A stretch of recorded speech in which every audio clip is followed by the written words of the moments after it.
I'm Alison Falby, the priest director at All Saints Church Community Center. I'd first like to thank Mayor Tory and city staff for opening some hotels and apartments for some of the most vulnerable people in the city. I know they are working very hard, as we all are. And I'm glad some of the folks camped out at Sanctuary received apartments last week. Unfortunately, they only received housing after Sanctuary and others launched a lawsuit against the city. It's an unfortunate example of what we hear at All Saints every day, which is that if you're homeless, you can get an apartment only if you're in the right place at the right time and know the right people. As one member of our community put it, we were promised all these things: hotel rooms, shelter, but we're sleeping in stairwells and boiler rooms. In 2019, the City of Toronto committed to realizing people's right to housing. This promise, among others, is not being fulfilled. At All Saints Church Community Center, we are seeing an increasing number of people who are street homeless sleeping outside. We are seeing more requests every day for tents and sleeping bags. Imagine, people feel safer sleeping on sidewalks and in city parks rather than in shelters next to people who may or may not have COVID-19. People who normally use the shelter system, indeed people who have used the shelter system for years, no longer feel safe doing so. People living outside need places to wash and to do laundry.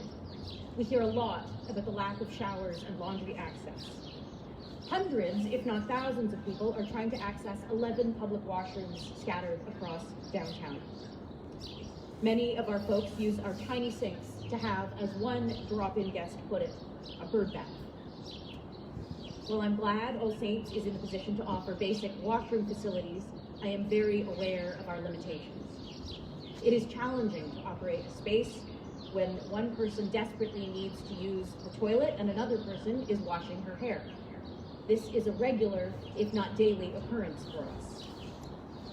All Saints specializes in caring for people with complex mental and psychological issues, and their behaviors often bar them from other agencies. Connecting with people on an authentic human level is a proven harm reduction for people struggling with addiction.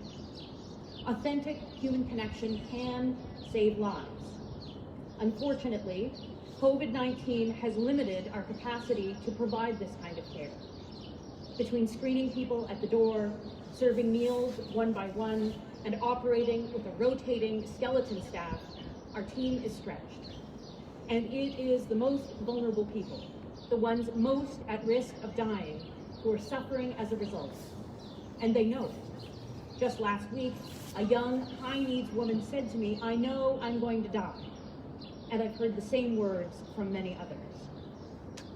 Many homeless people are asking us for personal protective equipment, especially face masks. Understandably, they want to protect themselves and others, but we simply do not have enough to share.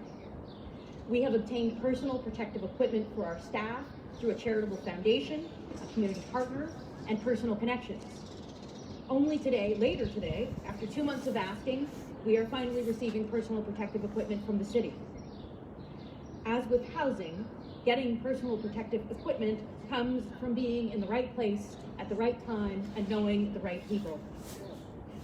I want to live in a city where life, health, and safety are available to everyone, regardless of who they know or where they happen to find themselves. And as a person of faith, I believe that God calls us to life, to save our lives and the lives of others, especially the most vulnerable. History will judge us by how we treat those in greatest need right now. We can do better. Life requires a place to live, a home. And as we've all heard by now, homeless people are 2 to 3 times more likely to die of COVID-19 than the average person. For homeless people to live and survive this pandemic, they need housing immediately. The difference between having a home and not having a home can be the difference between life and death.